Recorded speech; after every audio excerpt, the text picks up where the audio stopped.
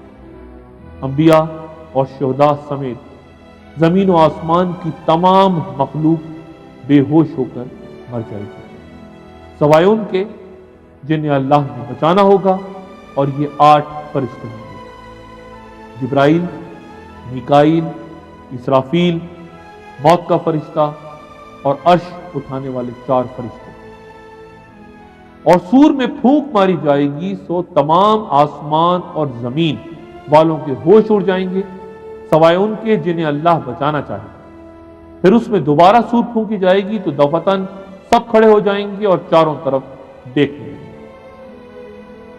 پھر اللہ کے حکم سے جبرائیل, میکائیل, اسرافیل اور عرش اٹھانے والے 4 فرشتوں کی روح قبض کر لی جائے گی. صرف اللہ تعالیٰ کی ذات اور موت کا فرشتہ باقی رہ جائے گا. پھر اللہ تعالیٰ اس فرشتے سے کہے گا کہ تو میری مخلوق ہے. جب میں نے ارادہ کیا تجھے پیدا کیا اب تو بھی مر جائے. چنانچہ ملک الموت بھی مر جائے گا اور سوائے اللہ کی ذات کے کچھ بھی باقی نہ رہے گا.